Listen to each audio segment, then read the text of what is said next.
अस्सलाम वालेकुम नाज़रीन, मैं हूं मंसूर अली खान। प्रोग्राम में आपको खुश आमदीद कहेंगे। नाज़रीन, आज के दिन 3 बड़ी अहम डेवलपमेंट्स हुई हैं जो मेरे ख्याल में आज प्रोग्राम में डिस्कस ना की तो ज़्यादती होगी।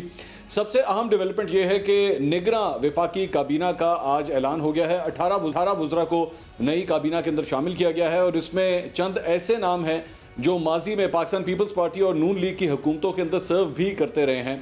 लेकिन अगर मजमूई तौर पर देखा जाए तो ये वो चेहरे हैं जिनका एज सच कोई सियासी पस मंज़र ज़्यादा नहीं बनता या सियासी तौर पे वो इतने मुतहरिक नहीं रहे। अलबत्ता हुकूमतों के अंदर उन्होंने काम ज़रूर किया हुआ है।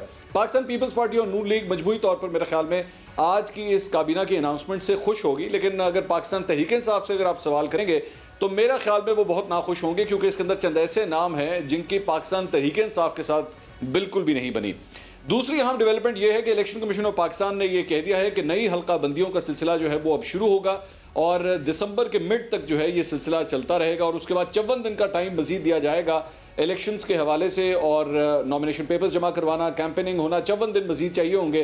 तो मोस्ट प्रॉबेबली फरवरी के मिड में ही जाके ये इलेक्शन जो है वो मुनक्किद किए जा सकते हैं। और तीसरी एक अहम डेवलपमेंट जो है वो पाकिस्तान तहरीक इंसाफ के चेयरमैन इमरान खान की जानिब से सुप्रीम कोर्ट से भी अब राब्ता कर लिया गया है और उनकी वो दरख्वास्तें ज़मानत की जो रिजेक्ट हो गई थी उस सिलसिले में उन्होंने सुप्रीम कोर्ट से अब राब्ता किया है। देखते हैं वहाँ से उनको कोई रिलीफ मिलता है या नहीं। अलबत्ता इस्लामाबाद हाई कोर्ट में आज उनके मुकदमात की समाअत होनी थी, लेकिन chief justice Islamabad high court की मौजूदगी नहीं थी, जिसकी वजह से उनके केसेस की समाअत नहीं हो चुकी। खास तौर पे वो दरख्वास्त जिसमें वो अडियाला जेल की जानिब जाना चाहते थे अटक जेल से, और घर से खाना मंगवाने के हवाले से भी एक दरख्वास्त थी, वो भी आज नहीं सुनी जा सकी क्योंकि चीफ जस्टिस मौजूद नहीं थे। मैं सबसे पहले ज़रा काबीना के हवाले से, निगरां वफाकी काबीना जो अनाउंस हुई है उस हवाले से ज़रा बात करना चाहूँगा। हमारे पास आज प्रोग्राम के अंदर 3 सीनियर तज्ज़ियाकार मौजूद हैं। सबसे पहले हमारे साथ मौजूद हैं नवीस और तज्ज़ियाकार हफीज़ुल्लाह नियाज़ी साहब, हमें ज्वाइन कर रहे हैं। साथ ही साथ हमारे साथ मौजूद हैं सहाफ़ी और सीनियर तज्ज़ियाकार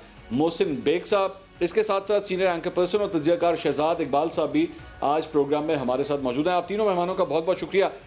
मैं सबसे पहले मोहसिन बेग साहब से मैं पूछना चाहूँगा। बेग साहब, वैसे आपका नाम तो लिया जा रहा था, निगरां वज़ीर आज़म के लिए भी लिया जा रहा था, काबीना के लिए भी लिया जा रहा था, लेकिन आज अनाउंसमेंट जब हुई तो आपका नाम नहीं था। वैसे तो आप ये कह चुके थे चंद हफ्ते पहले कि आप इंटरेस्टेड भी नहीं हैं, लेकिन मैं फिर भी एक था कि शायद हो सकता है आपका नाम हो। लेकिन मजबूरी तौर पर ये जो काबीना अनाउंस हुई है, आपके व्हाट्स योर फर्स्ट थॉट्स? बहुत शुक्रिया मंसूर भाई। बेसिकली मैं, जो लोग मुझे जानते हैं, मैं बड़ा क्लियर हूँ अपने माइंड में और अपनी गुफ्तगू में। मैं बिल्कुल नहीं था और कुछ ऐसा भी नहीं था कि शायद वाली बात होती। अब दूसरा ये कि जो ओवरऑल आज जिन्होंने हल्फ उठाया, जिन लोगों ने मेजॉरिटी, उसमें एक आध को छोड़ दीजिए, मेजॉरिटी ओवरऑल प्रोफेशनल और बेहतर लोग सिलेक्ट किए गए हैं ताकि आइंदा जो 5 से 6 माह गवर्नमेंट चलानी है उसमें प्रोफेशनलिज्म ज़्यादा नज़र आए आपको। तो मैं समझता हूँ कि सिलेक्शन जहाँ से भी हुई बेहतर हुई। अच्छा, बेहतर हुई है।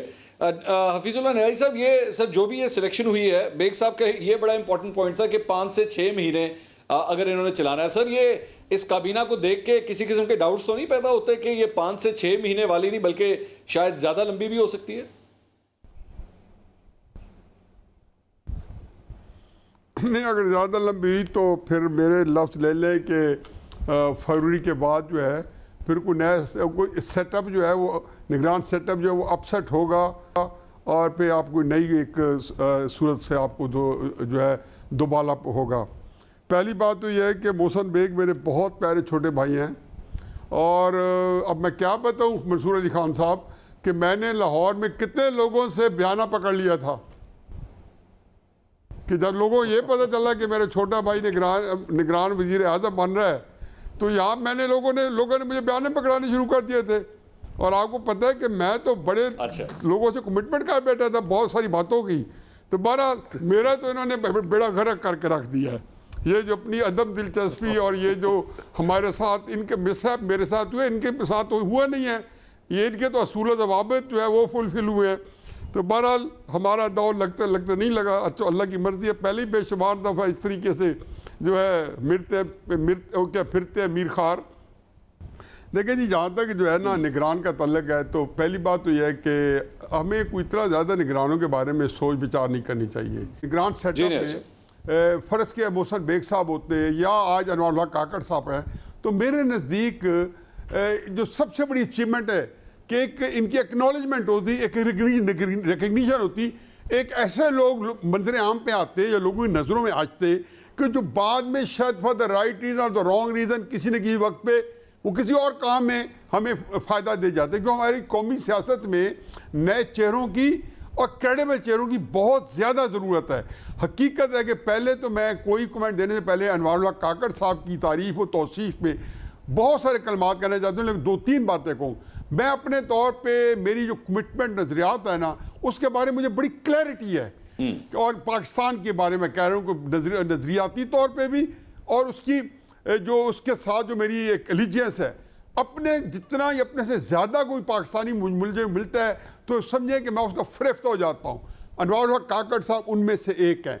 अब मुझे खुशी ये हुई है कि जैसे शायद खाकान अब्बासी साहब बन गए थे, जैसे आज अनवर काकड़ साहब बने हैं, तो अल्लाह करे कि इनको जब 2, 4, 6, 8, 9 महीने इसके बाद इनका एक नाम आएगा, हो सकता है कल को हालात जब तेज होंगे और बहुत सारी चीज़ें जो हैं यू नेवर नो कि जी मुस्तकबिल के अंदर क्या वेरिएशन होती हैं, कौन कहाँ होता है और कैसे कैसे होता है। कोई नई एक जो लीडरशिप की पौध आती है तो काकड़ साहब यकीनन उसके लिए एक अच्छी हमारे पास इजाफा है। न्याय साहब मैं कता कलामी की माजरत साहब की हुकूमत क्या है, मुझे कता कलामी की माजरत एक सवाल सिर्फ मैं करना चाहूंगा आपसे, बात कर दूं। ये मैं न्याय साहब सिर्फ ये आपसे सवाल करना चाह रहा था कि आप कह रहे हैं कि इनसे बहुत उम्मीद जो है वो लगानी चाहिए और हो सकता है कुछ अच्छा कर जाए सर, लेकिन इनके पास रूम है? आपके ख्याल में इनके पास आईनी कानूनी तौर पे कोई इतनी जगह है कि ये कोई बहुत ज्यादा कुछ कर सके? केयरटेकर गवर्नमेंट के पास क्या इख्तियारात होते हैं? नहीं खान साहब, बिल्कुल मैंने ये नहीं कहा, मेरी कोई उम्मीद नहीं है। मैं तो यही बात आगे कर रहा था कि निगरानों के पास या उनसे कोई उम्मीद रखनी, वो कहते हैं नाहक हम मजबूरों पे तोहमत मुख्तारी की, जो चाहे हैं स्वाप करे, हमको बस बदनाम किया। इमरान खान साहब के 3 साल 7 महीने 20 दिन वो इस मुल्क के हुक्मरान रहे, और उसके बाद वो कहते हैं कि मेरे पास इख्तियारात नहीं थे। मैं कहता हूँ सच कहते थे, क्योंकि एस्टेब्लिशमेंट की हुकूमत थी। शहबाज शरीफ साहब विदाउट मिन्सिंग वर्ड्स, अल्फाज चबाए बगैर उन्होंने कहा कि मैं तो मुशर्रफ साहब की भी गुड बुक्स में था और बाजवा साहब भी गुड बुक्स में था, और मेरे लिए बड़ी खुशी की बात होती थी कि मेरी उनसे मुलाकात होती। 12 उनके अल्फाज फ़र्क थे, और इसमें 2 राय नहीं है कि शहबाज शरीफ साहब की हुकूमत जो भी थी वो एस्टेब्लिशमेंट के ज़्यादा ज़ेर असर थी बनिस्बत इमरान खान साहब के। और फिर जब निगरान से ये तो रखना है कि उनका कोई अपना असर होगा, ये बिल्कुल मेरा ख्याल है कि यहाँ पे आप जैसे जय्यद दानिशवर मोहसन साहब जैसे बैठे हैं, हमारे शहजाद इकबाल साहब बैठे हैं, तो इनके ऐसे लोगों को मददगार नहीं रख सकते। ये अभी हम बात पहले भी करके आए हैं, शहजाद साहब और मैं एक प्रोग्राम में इकट्ठे थे, और इसमें भी है कि इसमें आप इसमें ना रखें। ये तो इनके अंदर सब में एक कदर मुश्तरक है कि तीनों वक्त में एस्टेब्लिशमेंट जो है उनकी हुकूमत कायम दायम थी। एक मिसाल मैं सिर्फ देता हूँ कि 25 जुलाई 2018 का बदकिस्मत दिन, जिस दिन पाकिस्तान की तकदीर को खेला गया, कोई नाम लेता है कि नासिर मुल्क साहब जिम्मेदार था? कोई नाम लेता है कि 13 जुलाई को जब नवाज शरीफ साहब गिरफ्तार हुए, लाहौर के अंदर आके पेश हुए, या 6 जुलाई 2018 को नवाज शरीफ साहब की 10 साल जेल का फैसला हो, तो निगरानों ने किया? ज़ाहिर लेता भी नहीं है और थे भी नहीं। तो चुनाचे मेरा ख्याल है हमें इस अच्छा, मुझे सर इजाजत दीजिए जरा सवाल करने की। आप लोग हैं मुझे इजाजत दीजिएगा। शहजाद साहब, ये न्याजी साहब जो ये फरमा रहे हैं कि केयर टेकर्स के ऊपर, निगरानों के ऊपर जो है वो इतनी भारी जिम्मेदारी आ नहीं सकती क्योंकि उनके पास इख्तियारात नहीं होते, लेकिन साथ ही साथ उन्होंने नासिर मुल्क साहब का जो जिक्र किया, मैं इस पे मेरे जहन में एक सवाल ये आता है कि जब 2013 के इलेक्शंस हुए थे तो इमरान खान साहब ने बाद में 2014 के जो धरने के अंदर नजम सेठी साहब के हवाले से, जो कि उस वक्त केयर टेकर सीएम थे पंजाब के, पूरा 35 पंक्चर का इल्जाम लगाया। उन्होंने कहा कि नजम सेठी साहब ने एलिजिडली, सारी बातें वो इल्जाम थे उनके जो कि बाद में प्रूफ भी नहीं हो सके, उन्होंने कहा जनाब इन्होंने ये सारे इलेक्शंस फिक्स किए हैं। अब ये जो भी काबीना बनी है इसमें जाहिर बात है पाकिस्तान तहरीक इंसाफ का कोई स्टेक नहीं है, ना उनसे पूछा गया है, और जहां तक लोगों का मैं देख रहा हूं पोर्टफोलियो और माजी अगर मैं उठा के देखूं तो उसके अंदर भी पाकिस्तान तहरीक इंसाफ से इनमें से कई लोगों की रंजिशें रही हैं, पोजीशंस रही हैं। तो इस किस्म की काबीना के अनाउंसमेंट के बाद कल को पाकिस्तान तहरीक इंसाफ दोबारा इस किस्म की इल्जाम तराशी कर सकती है अगर इलेक्शंस होते हैं कि जनाब ये जो वो काबीना थी ये हमारी मर्जी की नहीं थी, हमारा इस पर कोई इनपुट नहीं लिया गया। बहुत शुक्रिया मंसूर। मेरे ख्याल से तहरीक इंसाफ अगर आकड़ साहब की भी तारीफ कर रही है तो कल उनका ये मौके बदल सकता है, इसमें तो कोई मेरे ख्याल से दो राय नहीं होंगी। बहुत सारी अपॉइंटमेंट्स उन्होंने खुद की, बाद में उन पे एतराज करते थे। चीफ इलेक्शन कमिश्नर खुद लगाया, बाद में कहा कि वो जानिबदार है। जनरल बाजवा साहब को एक्सटेंशन दी उन्होंने, बाद में उनके खिलाफ हो गए। तो तहरीक इंसाफ का पॉइंट ऑफ व्यू तो बदल सकता है, लेकिन मोर इंपॉर्टेंटली मंसूर, देखिए बड़ी बदकिस्मती की बात है कि हम इस वक्त ये बैठ के पाकिस्तान में बात कर रहे हैं कि एक केयरटेकर सेटअप आया है, निगरान केयरटेकर सेटअप है। इसकी जिम्मेदारी होनी चाहिए कि फ्री एंड फेयर इलेक्शन में करवाने में ईसीपी की मामलत करें और जो डे टू डे बेसिस के काम है वो करते रहें। लेकिन हम अब पाकिस्तान में बैठ के इनसे तवक्कुआत लगा रहे हैं कि क्या ये टेक्नोक्रेट सेटअप मुल्क को बहरान से निकाल सकेगा, मईशत को पटरी पर डाल सकेगा, क्या जो मुल्क में 75 साल का बिगाड़ है उसको दुरुस्त कर सकेगा। मतलब बदकिस्मती से इस किस्म की गुफ्तगू हो रही है। और क्यों हो रही है? क्योंकि ये हम सबको पता है कि इलेक्शंस वक्त पे नहीं होने। तो हो सकता है इस केयरटेकर सेटअप का मिनिमम टाइम 6 महीने हो, मैक्सिमम टाइम अल्लाह जानता है कितना हो, क्योंकि जिस तरह के फैसले हो रहे हैं उससे आईन और कानून का तो कोई ताल्लुक नहीं है। तो फिर जिस तरह राजा रियाज साहब कहते हैं कि बड़ों ने फैसले किए हैं, जो बड़े फैसला करेंगे वो हो जाएगा। तो इसलिए मैं और आप तो स्पेकुलेट कर सकते हैं, अंदाजा लगा सकते हैं। दूसरी वजह ये इस वक्त बहस की कि क्या केयरटेकर सेटअप कारनामा अंजाम दे सकता है, उससे तो मुझे लगता है कि जो एतबार है पॉलिटिकल पार्टी से शायद वही खत्म हो गया है। क्योंकि हर थोड़े अरसे बाद ये बात होती है कि बांग्लादेश मॉडल पे केयरटेकर सेटअप चला लेते हैं, शायद वो मुल्क के मसाइल को हल कर लें। तो क्या इस मुल्क में जितनी बड़ी पार्टीज हैं या छोटी पार्टीज हैं उस पर से एतबार खत्म हो गया है? उनमें कोई ऐसे क्रेडिबल लोग नहीं है, कॉम्पिटेंट लोग नहीं है जो मुल्क को बहरानों से निकाल सके। अगर हम बहस कर रहे हैं कि टेक्नोक्रेट सेटअप ने निकालना है तो उससे तो यही लगता है कि वो एतबार खत्म हो गया है। फिर मुझे जो नाम है, 2-3 बड़े अच्छे नाम है। शमशाद अख्तर साहिबा पहले भी केयरटेकर फाइनेंस मिनिस्टर रही है, गवर्नर रही है स्टेट बैंक की। जलील साहब फॉरेन मिनिस्ट्री में रहे हैं, यूएस के एम्बेसडर रहे। लेकिन बाकी नाम है, कुछ अच्छे हैं, कुछ ठीक है, लेकिन कोई ऐसे जीनियसेस नहीं है जिससे आप ये कहेंगे कि 6 महीने में वो मुल्क को पटरी पर डाल देंगे। तो मुझे तो ये पूरी डिस्कशन से, और हम सभी ये डिस्कशन कर रहे हैं, विच इज वेरी अनफॉर्चुनेट। मुल्क सियासतदानों ने चलाना है, सियासतदानों ने बुरहानों से निकालना है। आपके सामने बांग्लादेश की मिसाल मौजूद है। इंडिया में हम जैसे लोग हैं, वही कल्चर, वही आईक्यू लेवल, वहां पे तो हमने कभी नहीं देखा कि इस तरह के एक्सपेरिमेंट्स किए जाते हो कि कभी हाइब्रिड निजाम हो, कभी हाइब्रिड 2.0 हो, कभी मार्शल लॉ हो, कभी जमहूरी निजाम हो, कभी प्रोलॉन्ग केयरटेकर सेटअप हो। ये हमारे मुल्क की बदकिस्मती है मेरे ख्याल से, और मेरे ख्याल से जब तक ये तजुर्बे बंद नहीं होंगे शायद इसी तरह हम चलते रहेंगे। ये मोहसिन बेग साहब, ये जो जिन ख्यालात का इज़हार शहजाद साहब कर रहे हैं, ये डाउट्स मौजूद हैं, लोगों के जहनों में डाउट्स मौजूद हैं कि पता नहीं ये काम जो है ये फरवरी तक चलेगा, मार्च तक चलेगा या उससे भी आगे जाएगा। बांग्लादेश मॉडल का भी जिक्र किया शहजाद साहब ने। इन डाउट्स को किस तरह क्लियर किया जा सकता है? और ख़ास तौर पे न्याजी साहब ने भी कहा कि जनाब एस्टैब्लिशमेंट की छाप जो थी वो इमरान खान साहब की हुकूमत पे भी थी, शहबाज शरीफ साहब की हुकूमत पे भी थी, और निगरान हुकूमत के ऊपर भी है। मंसूर भाई, बेसिकली ये डाउट्स क्लियर नहीं कोई कर सकता। जितनी इन्वॉल्वमेंट है और जिस तरीके के डिसीजन मेकिंग उस साइड से हो रही है, और सबको पता है कि इसमें और इन सारी चीज़ों में पॉलिटिशियंस बेचारे जो हैं वो आपको कहीं फैसलों में नज़र नहीं आ रहे, और आगे भी ऐसा ही है। लेकिन ये जो खान साहब ने जो 9 मई का वाक़या किया और उसके बाद वो जो भी आपके सामने है, उससे ये हुआ कि हमारी इस्टेब्लिशमेंट को ज़्यादा पावर मिल गई, और नो क्वेश्चन आस्क, जो मर्ज़ी आप करना चाहें। इसमें नो डाउट कि 9 मई का वाक़या जो हुआ वो रियासत पे उस किस्म का हमला था जिसकी पहले कोई मिसाल नहीं मिलती। लेकिन उसके बाद जो कुछ हुआ है वो आपके सामने है।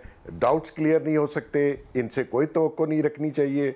ये बेचारे तो मैं आपको बता दूं कि शायद ACB या DCB चेंज नहीं कर पाएंगे विदाउट आस्किंग समबडी। तो ऐसी सूरत में आप इनसे कोई तवक्को रख लें कि जी ये आके कुछ हो जाएगा बेहतर, नहीं। आपको फंडामेंटली चेंज करना पड़ेगा इस सारे निज़ाम को जो इस वक्त राइज है और पिछले बहुत अरसे से राइज है। और आप देख लीजिए कि उसकी वजह से आज आपका मुल्क कहाँ खड़ा है, क्योंकि आप वर्ज ऑफ कोलैप्स हैं। कोई गलतफहमी में ना रहे कि ये बेहतरी हो जाएगी और सुबह ही जो है ना वो $100 पे आ जाएगा और दूध और शहद की नहरें बहेंगी। ये बहुत मुश्किल वक्त आने वाला है। आपके फाइनेंशियल, आपकी इकॉनमी, आपके पॉलिटिकल स्टेबिलिटी, ये चीज़ें इतनी जल्दी आप स्टेबल नहीं कर पाएंगे। कोई भी हो, आप जोर लगा के देख लीजिए, आप अपना माइट दिखा के देख लीजिए, लेकिन आपको एक लॉन्ग टर्म प्लान, और ये पॉलिटिशियंस, यस, इस मुल्क में ये पॉलिटिशियंस को चलने दें। अगर अभी भी आपने इलेक्शंस में सिलेक्शन और अपनी फेवरेट और अपना एक ग्रुप्स बना के किसी को मेजॉरिटी ना दें और ना लेने दें, और आप एक हैंग किस्म की पार्लियामेंट बना दें और जिसमें जो भी उसका सरबरा बने वो ब्लैकमेल होता रहे, तो ये मुल्क कहीं नहीं पहुंचेगा। ये मैं आपको बता दूं, आने वाले दिन बड़ी बम्पी राइड है। और यकीन कीजिए, ये जो आपके 25-26 करोड़ लोग हैं जो कि मैं समझता हूँ 1.25 अरब रोटी एक दिन में खाते हैं, इनको आप रोटी नहीं खिला सकेंगे। तो जब रोटी नहीं मिलेगी तो फिर आप खुद हालात देख लीजिए, ना बंदूक काम आएगी ना तोप काम आएगी। नहीं तो बेग साहब, तो हालात खराब है। बेग साहब, आप जब कह रहे हैं कि इलेक्शंस के अंदर जो है वो उन्हें अक्सरियत लेने दें, तो जब आप ये बात कहते हैं तो ये फैसिलिटी पाकिस्तान तहरीक इंसाफ के लिए भी है? देखें, ये फैसिलिटी उनके लिए बिल्कुल नहीं है और ना होगी आने वाले दिनों में। उसकी वजह आपको भी पता है, मुझे भी पता है, क्योंकि खान ने सियासत नहीं की, वो इनकलाब लाना चाहता था। इनकलाब के बाद तो आपको पता है क्या होता है, या आप विक्टोरियस होते हैं या आपका सर कलम कर दिया जाता है। सर अभी कलम नहीं हुआ, लेकिन उन्होंने जो रास्ता इख्तियार किया वो पॉलिटिशियंस नहीं करते, पॉलिटिकल पार्टीज नहीं करती।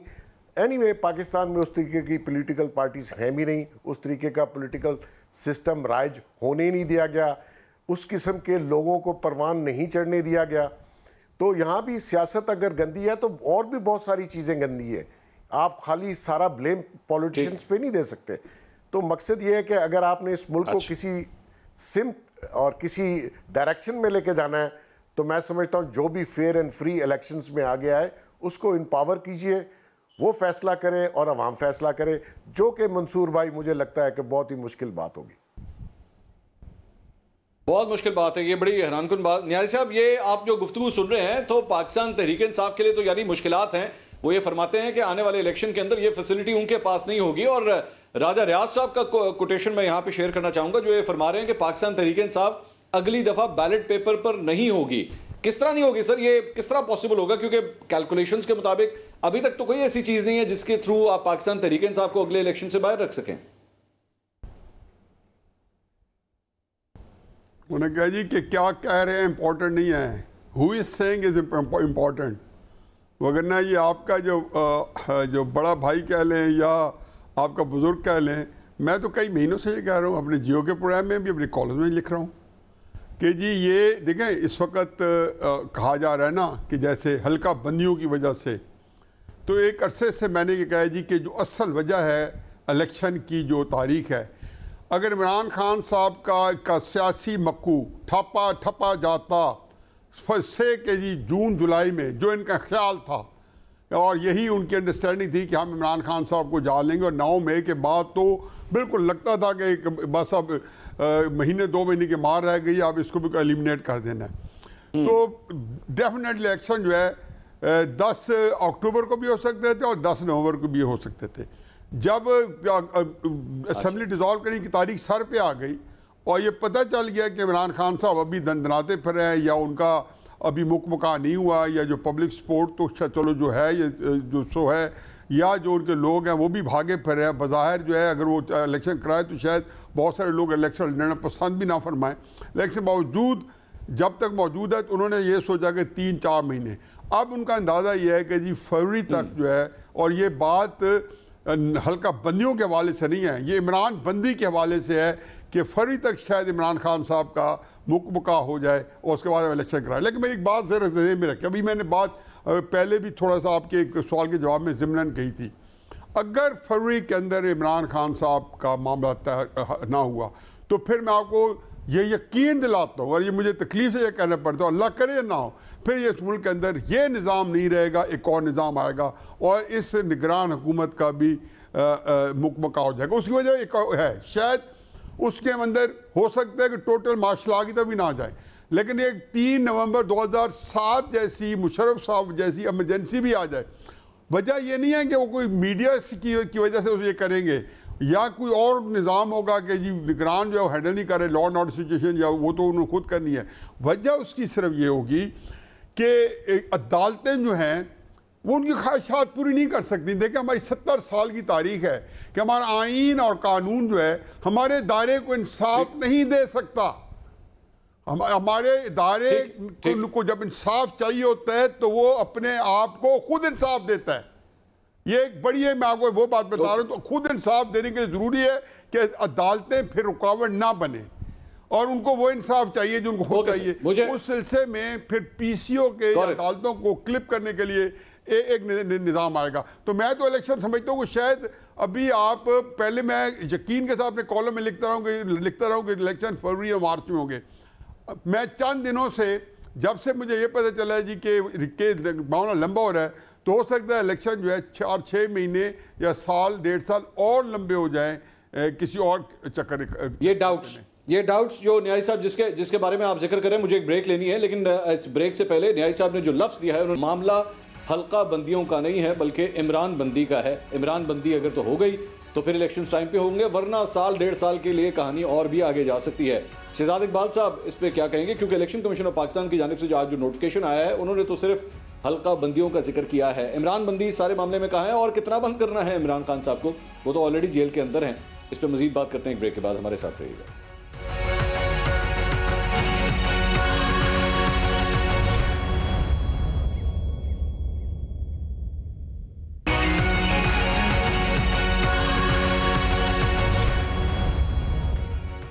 नाज़रीन welcome back after the break. बात हल्का बंदियों के ऊपर मैंने करनी थी, लेकिन लफ्ज़ इमरान बंदी बीच में आ गया। इसी के ऊपर मजीद बात करते हैं। शहजाद साहब, खान साहब को बंद कर दिया है, जेल के अंदर मौजूद हैं, तो फिर और किस तरह बंदियां होनी है उनकी, और क्या किया जा सकता है? आखिर किस बात का डर है फिर? जी मंसूर, एक तो अभी ये बेग साहब ने जो कहा, बेचारे सियासतदान बिल्कुल बेचारे ही हैं, लेकिन आप देखें क्या काम करके गए हैं। नॉर्मली हुकूमतें जब जाती हैं तो कहा जाता है कि बारूदी सुरंगें बिछा के गई हैं माशी एतबार से। जैसे इमरान खान ने, आपने देखा कि सब्सिडी दे दी, पेट्रोल और डीजल की कीमतें कम कर दी, बिजली की कीमत कम कर दी। ये जो पीडीएम की हुकूमत जा रही है ना, ये बारूदी सुरंगें बिछा के गई है जमहूरियत को पटरी से उतारने के लिए। क्योंकि अगर इलेक्शन नहीं हुए 3 महीने में, इसका मतलब आइन के मुताबिक 90 दिन का जो टाइम है, जो ट्रांजिशन ऑफ पावर होना है, जो कि ऑब्वियसली बेसिस है डेमोक्रेसी के, वो नहीं होगा। 6 महीने बाद होता है या नहीं होता, इट्स एनीवन गेस। और 9 मई को जो हुआ हम सब कंडेम करते हैं। उसके बाद इमरान खान पे मुश्किलात आई हैं, तहरीक इंसाफ के दूसरे सियासी लीडर्स जो हैं उन पे मुश्किलात आई हैं। और इस वक्त मैं देख रहा हूं कि हुकूमती रहनुमा भी जवाब पेश कर रहे हैं कि देखें क्योंकि वो हुआ, उसके बाद उनको कैसे बैलेट पेपर पे हो सकते हैं, उन लोगों को कैसे इलेक्शन लड़ने दिया जा सकता है। और अगर फौज का फुटप्रिंट बड़ा है पाकिस्तान में इस वक्त या सियासत में, तो वो जायज़ है। तो चले, पीटीआई चेयरमैन ने तो 9 मई कर दिया, और बिल्कुल जो उसमें मुलविस है, अगर वो मास्टरमाइंड है, उनको भी सजा मिलनी चाहिए। लेकिन नवाज शरीफ ने कौन सा 9 मई किया था 2016-17 में? लेकिन उस वक्त भी खबरें आती थी कि उनकी फैक्ट्री से रॉ के एजेंट निकल आए, उनको भी सियासत से आपने बाहर कर दिया, उनको भी आपने 10 साल की सजा दे दी। उससे पहले मोहतरमा बेनजीर भुट्टो ने कौन सा 9 मई किया था, जो आपने नवाज शरीफ की क़यादत में IGI बना के 2 मरतबा उनको हुकूमत से बाहर करवा दिया। या इससे पहले जुल्फिकार अली भुट्टो साहब ने क्या कोई 9 मई किया था जिसकी वजह से उनको सियासत से आउट किया गया? हुसैन सुरवर्दी साहब ने कोई ऐसा 9 मई किया था जो उनको सियासत से आउट किया गया? तो सियासत से आउट करने के लिए जवाज माजी में भी तलाश किए गए हैं। मैं ये बिल्कुल नहीं कह रहा हूं कि 9 मई को जो हुआ सही हुआ या उसकी सजा नहीं मिलनी चाहिए, बिल्कुल होनी चाहिए। लेकिन हम सिर्फ ये बात ना कहें कि सियासत से आउट सियासतदान उसी वक्त होगा जब 9 मई होगा। हम जवाब फिर भी तलाश कर लेते हैं। और माजी की मैंने पूरे जो आपके नाम गिनवा दिए, उस वक्त भी यही होता रहा है। किसी ने 9 मई नहीं किया था, किसी ने रेड लाइन नहीं क्रॉस की थी, लेकिन उनके साथ भी हुआ यही था। तो हमें अपनी तारीख को भी सामने रखना जरूरी है। मुझे लगता है कि हो सकता है इलेक्शंस जब करीब आए तो पाकिस्तान तहरीक इंसाफ के चेयरमैन या कुछ जो उनके प्रोमिनेंट सीनियर लीडर्स हैं, शायद वो हो सकता है इलेक्शन से बाहर हो। बट सिंबॉलिकली किसी ना किसी सूरत में एक टूटी फूटी पीटीआई जो है वो जरूर रहेगी। केपी में जो पाकिस्तान तहरीक इंसाफ के कई रहनुमा, उनसे मेरी बात होती रहती है, वो कहते हैं कि इलेक्शन के वक्त तक देखेंगे, हो सकता है जब हम नॉमिनेशन पेपर्स फाइल करने जाए, दवा में उठा लिया जाए तो नहीं लड़ेंगे इलेक्शन, बट तब तक तो चांस लेंगे। तो मुझे तो बड़ी अभी तक एज ए सेट कि जब राजा रियाज साहब कहते हैं कि बड़ों ने फैसले किए, बड़ों के फैसले वही जाने, इसका एंड गेम क्या होगा अगर आप मुझसे पूछेंगे, मुझे नहीं पता। हो सकता है फरवरी में इलेक्शन हो जाए, हालात बेहतर हो, लेकिन जो ट्रैक रिकॉर्ड है हमारा वो तो ये नहीं सजेस्ट करता कि जो बार बार के एक्सपेरिमेंट्स किए उससे कोई फायदा हुआ है मुल्क को। मोहसिन बेग साहब, ये सारी जो गुफ्तगू आप सुन रहे हैं, तो फिर इसका मतलब मामला 9 मई का नहीं है? क्योंकि शहजाद साहब ये कह रहे हैं, जिस तरह माजी की उन्होंने एग्जांपल्स दी हैं कि इससे पहले उन्होंने कौन से 9 मई किए थे, तो क्या फिर ये बेसिकली पहले ही फैसला हो गया था कि खान साहब जो है वो अगले बैलेट पेपर के ऊपर या उनकी जमात अगले बैलेट पेपर पर नहीं होगी? मंसूर साहब, एक बात शहजाद की बात का मैं जवाब दे दूं। बेसिकली हमारे यहाँ पॉलिटिशियंस जो हैं वो पावर ड्रॉ करते हैं उन्हीं बड़ों से। हर बंदे की ख्वाहिश है कि मैं उनका मंजूर नज़र हो जाऊं और मैं स्ट्रेंथ ड्रॉ करूं और पावर में आ जाऊं। माजी में ऐसा ही होता रहा। फिर जब वो आप उनके मंजूर नज़र नहीं रहते, फिर आप चीखें मारनी शुरू करते हैं, या आप जेल में होते हैं या आप मफरूर या बैरून मुल्क होते हैं। तो मकसद ये है कि अगर ये सियासतदान आपस में अपने मंशूर पे अपने तौर तरीक़ों से आपस में बैठ के असम्बली को, सेनेट को, अपने प्रोसेस को स्ट्रेंथन करते तो वो पावर वहाँ ना जाती जहाँ पे है। आज भी इमरान खान साहब ने पूरे पौने 4 साल असम्बली को नहीं चलने दिया। इन्हीं पॉलिटिशियंस को नेचुरली टेबल टर्न की 2-4 पोस्टिंगों की बात होती है, उसके बाद पावर जो है वो किसी और जगह शिफ्ट हो जाती है। और मैं उस वक्त भी कहता था नवंबर में एक पोस्टिंग होनी है और हालात बदल जाएंगे, और बदल गए। आज भी मैं यही कहता हूँ कि ये पोस्टिंग ट्रांसफ़र जिस दिन हुई हालात बदल जाएंगे आपके। तो मकसद ये कि हालात इधर उधर तो बदलेंगे, इस मुल्क का क्या बनेगा? इसके तो हालात नहीं बदल रहे, आवाम के हालात नहीं बदल रहे। और जितने लोग हैं पब्लिक सर्विस में, उनके आप देख लीजिए, उनकी हालात बदलते हैं, उनकी जायदादें बाहर हैं, उनके पैसे बाहर हैं, आवाम बेचारी वहीं धक्के खा रही है। तो पॉलिटिशियनों को अपने तर्ज अमल पे गौर करना चाहिए। और अगर आप समझते हैं कि जी वहाँ से पावर ड्रॉ करनी है और फिर आप कहें जी इलेक्शन भी फ्री एंड फेयर करवा दें, और आइन, कौन सा आइन है इस मुल्क में जी? आइन तो खुद ये वायलेट करते हैं, उनको भी मौका मिल जाता है, वो भी वायलेट करते हैं। और मैं आपको एक और बात बता दूं मंसूर साहब, ये आइन डिलीवर नहीं कर रहा, ये सिस्टम इस मुल्क को डिलीवर नहीं कर रहा। You have to think out of box. आपको या तो इसको बदलना पड़ेगा या इसमें तरमीम लाओ, अदरवाइज ये आपका मुल्क सरवाइव नहीं कर रहा। वरना लेकिन मुझे इजाजत दीजिएगा बेग साहब सवाल करने की यहाँ पे। सर मुझे इजाजत दीजिएगा, आप ये फरमा रहे हैं कि पॉलिटिशियंस ने अपनी हरकतों की वजह से ये स्पेस जो है वहां पे दे दी, आइन जो है वो काम नहीं कर रहा, वो डिलीवर नहीं कर रहा। सर जिन्होंने स्पेस लेनी होती है पाकिस्तान की 76 साल तारीख के अंदर, वो स्पेस खुद ब खुद ले लेते हैं। क्या हर दफा सियासतदान ही इसका कसूरवार होता है? और जहां पे अगर आइन डिसफंक्शनल हो जाता है तो क्या वो भी पॉलिटिशियन की वजह से होता है या उन लोगों की जानिब से होता है जो आइन को आके वैसे ही मुअत्तल कर देते हैं? देखिए, इसमें कसूर तो मेरा और आपका भी है, लेकिन पॉलिटिशियंस का ज़्यादा है, क्योंकि वो रूल करते हैं, गवर्नमेंट्स में आते हैं, लेकिन आपस में बैठ के एक ऐसा बॉन्डिंग या मुआहदा नहीं करते जिससे आपकी जमहूरियत गो के सो कॉल्ड है नहीं, लेकिन आप उस तरीके से उसको चलाएं। और किसी इंडिया, शहजाद ने भी मिसाल दी, क्या है, क्या फ़र्क है वहाँ? आप क्यों वहाँ ये रूल नहीं आता और वो पावर ड्रॉ नहीं करते और वो इस किस्म के फैसले पिक एंड चूज़ नहीं करते कि फ़लाँ को लाया जाए? ये मतलब ये चॉइस पब्लिक की है, ये चॉइस किसी एक शख्स या एक अदारे की नहीं होनी चाहिए। तो मैं ये समझता हूँ कि इसमें कसूर पॉलिटिशियंस का है कि आप आपस में रह के बात नहीं कर सकते। पार्लियामेंट आपके पास मौजूद है, आप उसकी बेतुकीरी करते हैं। अगर कोई एक पावर में आता है तो दूसरा जाके उधर से साजिश शुरू कर देता है, और ये सिलसिला चला जा रहा है। आज भी मैं आपको बता दूं, ये इमरान खान नहीं है, बाकी सारे भी पावर वहीं से ड्रॉ कर रहे हैं, और सारे चाहते हैं कि हम उनके मंजूर नज़र हो जाए। तो ये मुल्क, ये सिस्टम और ये जमहूरियत और ये आइन क्या मैंने रखता है? मंसूर, ठीक है, मैं न्याय साहब, आपका बड़ा पुराना असर तजुर्बा है, सियासी तारीख आपने पढ़ी भी है और आप खुद भी उसका एक पार्ट रहे हैं। सर अयूब खान साहब का मार्शल लॉ लगा, तब भी यही कहा गया ये सियासतदान आपस में बात नहीं करते। ज़ियाउल हक साहब का मार्शल लॉ लगा, तब कहा गया जनाब ये सियासतदान आपस में बात नहीं कर रहे थे। 1999 के अंदर मुशर्रफ साहब आए, तब भी यही कहा गया जनाब ये सियासतदान डिलीवर नहीं कर रहे थे, इसलिए हमने टेक ओवर किया। सर आज 2023 के अंदर भी यही कहा जा रहा है कि जनाब ये सियासतदान आपस में बात नहीं करते, जिसकी वजह से सब कुछ हो रहा है। कसूर सियासतदानों को ही है न्याय साहब? पहले तो मंसूर साहब, इतना आपने मेरा एक सेंसिटिव एरिया टच किया है खसूस मोहसिन साहब ने भी गुफ्तगू से, कि मुझे ज़रा 1-1.5 मिनट फालतू रखें। आपने एक मिनट दिया है तो 2 मिनट रख दें, पर 1-1.5 मिनट फालतू दूर देना है। ये बड़ा इंपॉर्टेंट टॉपिक है। कहाँ तक सुनाऊँ, कहाँ तक सुनोगे? मोहसिन बेग साहब का एक फ़िक्र, उस पर मैं एक्सेप्शन लेता हूँ, और मेरे यकीन जानो कि ये फिक्र तन बदन को आग लगा देता है कि ये मेरा पैशन है।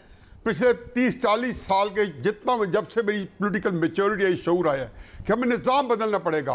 एक बात लिख लें, अपने ज़हन नशीन कर लें मेरे सारे दानिश और दोस्त, जिस दिन आपने 1973 के आइन को छेड़ा, पाकिस्तान आपको 4 टुकड़ों में नजर आएगा। ये आप लोगों मजाक ना समझे इस मुल्क में। ये सदाती निज़ाम के शोशे और ये वज़ीर ये वही लोग करते हैं जो सियासी तौर पे नाबलद और बिल्कुल नाइब होते हैं और जो सियासी सोच से बिल्कुल उनके अंदर कोई फहम नहीं होती। और ये हल्की बात नहीं है, ये बहुत संजीदा बात है। और हकीकत यह है कि मेरे सामने जब भी आती है तो मुझे बड़ी तकलीफ पहुँचती है। अब आगे सुने, 7 जनवरी 1951, आप यूब खान मार्शल को भी छोड़ें, 1951 को पाकिस्तान आर्मी का वजूद आता है। पहला commander in chief major general Ayub Khan, lieutenant general Ayub Khan बन के कमांडर इन चीफ बनता है। CNC होते हैं उस वक्त।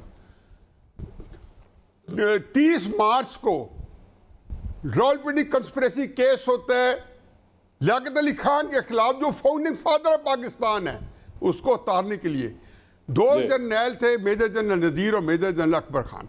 जब उन्हें पूछा गया ट्रायल में कि आप क्यों हटाने जाते हैं, उन्होंने कहा जी नाअहल है, सॉफ्ट अगेंस्ट इंडिया है। लानत है उस लोगों पे जो लियाकत अली खान के ऊपर ये कहते हैं नाअहल है, ये सॉफ्ट अगेंस्ट इंडिया है। अच्छा, फिर उसके बाद 1953 के अंदर 70 साल तारीख नहीं, 70 साल तारीख है, ख्वाजा नाज़िमुद्दीन का आप तख्ता उलट देते हैं। किस वजह से? अयूब खान, गवर्नर गुलाम मोहम्मद और तीसरा बंदा है जनरल सिकंदर मिर्जा, किस वजह से कर देते हैं? बुलाया जाता है कि ख्वाजा साहब हुकूमत आपसे नहीं चल रही, उन्होंने कहा फिर उन्होंने रिजाइन कर दें। ये ब्रिगेडियर हामिद ने ये नरेट के मिलिट्री सेक्रेटरी थे गवर्नर जो गुलाम मोहम्मद के, तो ब्रिगेडियर हामिद की नरेशन है। उन्होंने कहा आप रिजाइन कर दें। उन्हें क्यों नहीं करता हूँ, उन्हें नहीं करते, डिसमिस। वो फिर आपके सामने तारीख है। कल परसों एक यूट्यूब चैनल पे शायद काका अब्बासी ने कहा कि अगर राहील शरीफ को हम एक्सटेंशन दे देते तो नवाज शरीफ साहब की हुकूमत ना गिरती और नवाज शरीफ साहब 2018 का इलेक्शन में वज़ीर आज़म बनते।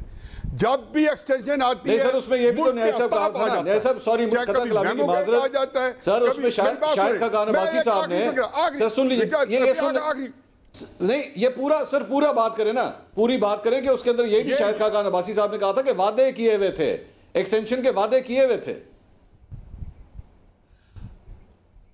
नहीं, मैं कहता हूं जी, मैं कहता हूं 100% किए होंगे। मेरी बात, मैं तो आपको क्वालिटी ऑफ द डिस्कशन बात कर रहा हूं, नाम शायद खान अब्बासी नाम भी कहे, मैंने इसी रेफरेंस दिया कि शायद मेरी बात जो है उसको आप हल्का लें। मैं कहता हूं कि जब भी आर्मी चीफ की एक्सटेंशन आती है, मेमोगेट आ जाता है जी, पैनामा आ जाता है जी, आप ये जो हुआ है सारे का सारा जो जनरल बाजवा की एक्सटेंशन आई है, इस दफ़ा आई है, तो पूरे मुल्क के अंदर क़यामत आ गई। इमरान खान क्यों जिंदा है? कि बाजवा साहब को एक्सटेंशन चाहिए थी। अगर बाजवा साहब को एक्सटेंशन ना चाहिए होती तो मैं आपको हल्फन कहता हूँ विद ऑल एश्योरेंस कि इमरान खान अप्रैल मई में किससे पारी ना थे, वो उनको उसको हटाया ही ना जाता। हटाया गया, फिर उसको जिंदा रखा गया ताकि प्रेशर है शहबाज शरीफ साहब पे और उनकी हुकूमत पे और किसी तरीके से मुझे एक्सटेंशन दे दे। वो तो अल्लाह की अपनी स्कीम है कि वल्लाहु खैरुल माकिरीन, अल्लाह की अपनी स्कीम है। और फिर आपने किस तरीके से 2014 में जब MQM और जरदारी धरने पे नहीं आए तो 2015 में आपने MQM और जरदारी के साथ क्या किया? हाँ, सियासतदानों को ये जरूर कसूर है कि जब ख्वाजा नाज़िमुद्दीन को निकाला तो मोहम्मद अली बोगरा के साथ कि कैबिनेट में सारे के सारे वजीरों ने हल्फ उठा लिया। जब आपने बेनज़ीर को के खिलाफ कैंपेन चलाई तो नवाज शरीफ साहब कमर कस के आ गए जी मैं चलाता हूँ। जब आपने इमरान खान साहब आ गए सर पॉइंट आ गया। मुझे सर ब्रेक का कहा जा रहा है साहब, बड़ी वंडरफुल डिस्कशन। अनफॉर्चुनेटली मुझे ब्रेक लेनी पड़ रही है क्योंकि जारी बात है हमारे यहाँ भी एक ऐसी सोर्स है जो मुझे जब कह दे तो मुझे वो करना पड़ता है। नाज़रीन, एक ब्रेक के बाद शहजाद इकबाल साहब से सवाल करेंगे तो फिर सियासतदानों का कितना कसूर है जो खुद बार बार इस किस्म के एक्सटेंशंस की लालचे भी देते हैं और उसके बाद हुकूमत में आने के लिए हर मुमकिन हरबा इस्तेमाल करने के लिए तैयार होते हैं। जानते हैं ब्रेक के बाद, हमारे साथ रहिएगा।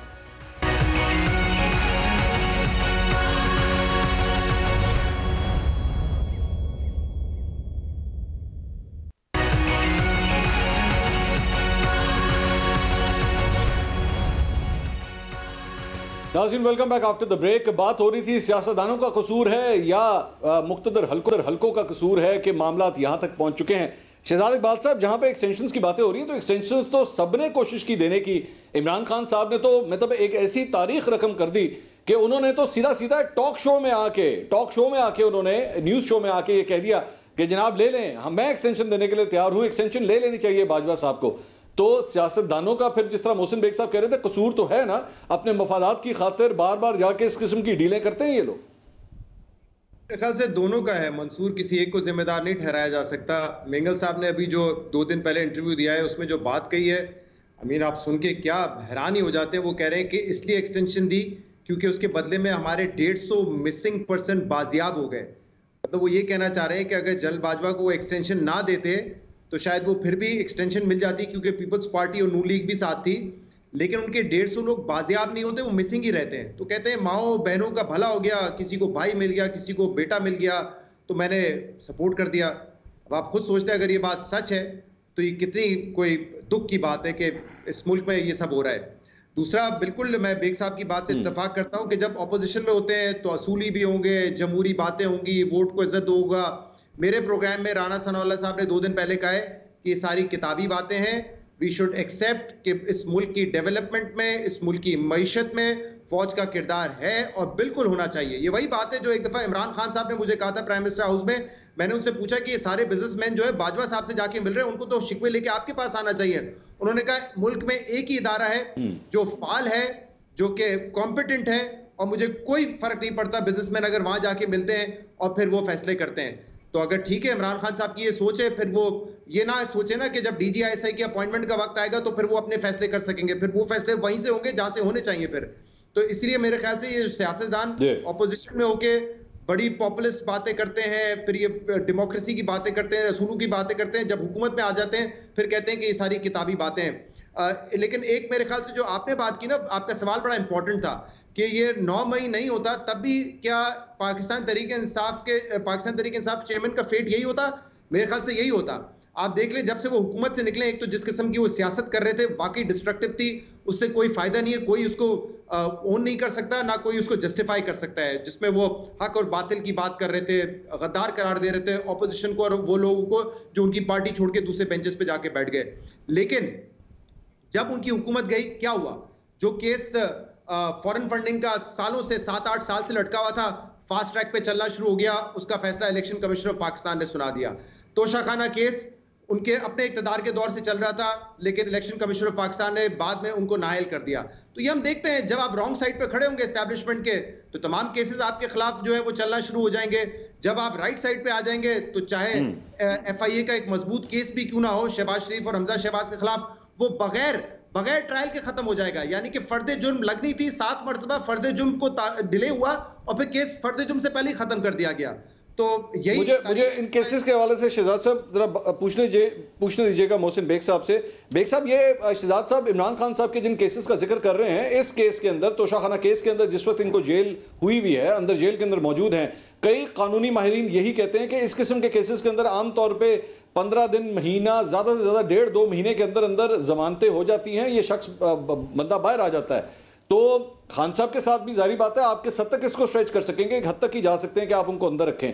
तो खान साहब अगर महीने, 1.5 महीने के अंदर, 2 महीने के अंदर बाहर आ जाते हैं, तो ये जो फॉर्मूला तय हो रहा है जिसका जिक्र अभी पूरे प्रोग्राम में हमने किया है, ये खराब नहीं हो जाएगा? देखिए, किसी भी केस में अगर 7 साल के अंदर सज़ा हो तो आप अपील में बेल पे आ सकते हैं नेचुरली, क्योंकि आम हालात में आम लोगों के साथ हमारी जो जुडिशरी है वो अपील लगती नहीं है। तकरीबन 5-6 माह, साल तक लग जाता है कि आपकी अपील कोर्ट में लग जाए। खान साहब के केस में थोड़ा मेरे ख्याल में शायद जुडिशरी बेहतर परफॉर्म करे और इनकी बेल इस केस में बिल्कुल हो सकती है। लेकिन जब आप सज़ा हो जाती हैं और जितनी बेलें आपने पहले ली होती हैं वो सारी रिवोक हो जाती हैं, वो आहिस्ता आहिस्ता ख़त्म हो जाती है। जैसे कि अभी आप देख रहे हैं मुख्तलिफ केसेस में जो उनकी बेलें थी वो ख़त्म हो रही हैं। इसमें कोई शक नहीं है कि वो अब बेल पे बाहर आ सकते हैं। लेकिन अगर किसी की प्लान कुछ इस किस्म का है कि इनको काफ़ी अर्सा तक अंदर रखा जाए, तो उसके लिए भी मेरे ख्याल में शायद कोई प्लान हो रहा होगा, क्योंकि केसेस 2-3 तो ऐसे हैं जो ओपन एंड शट हैं, जिसमें खान साहब के पास डिफेंस नहीं है। वो डिले टैक्टिस जो बाकी लोग करते हैं, इन्होंने भी वही किया, अपने केसेस को लंबा किया। जैसे शहजाद अभी कह रहे थे कि फर्द जुर्म, क्योंकि फर्द जुर्म लगने से पहले अगर 249 की आप एप्लीकेशन दे के बरी हो जाए तो वो बहुत आसान और शॉर्टकट रास्ता है। अदरवाइज फिर जब आपके इंडाइटमेंट हो जाती है, फर्द जुर्म लग जाता है, तो नेचुरली केस ट्रायल होना शुरू हो जाता है। तो खान साहब के लिए मेरा ख्याल में आगे कोई हालात इतने कोई बेहतर नहीं है, क्योंकि जिस तरीके से उन्होंने आगे कोई हालात बेहतर नहीं। बहुत बहुत शुक्रिया मोहसिन बेग साहब आपका, हफीजुल्लाह न्याई साहब आपका, इकबाल साहब आपका भी बहुत शुक्रिया। नाज़रीन, मोहसिन बेग साहब ने जो आखिर में बात की है कि हालात ज़्यादा अच्छे नहीं हैं, ज़राए हमें ये बात बताते हैं कि इस वक्त इमरान खान साहब तोशाखाना केस के अंदर हैं, लेकिन दूसरी जगह पे जहाँ पे उनके लिए मुश्किलात हो सकती हैं वो साइफ़र का मामला है। साइफ़र के मामले में भी काफ़ी हद तक तेज़ी चल रही है और इमरान खान साहब हो सकता है कि इस केस के अंदर भी एक बड़ी मुश्किल में फंस जाए। प्रोग्राम से अब तक के लिए इतना ही, इंशाल्लाह अगले हफ्ते आपसे दोबारा मुलाकात होगी। अल्लाह हाफ़िज़।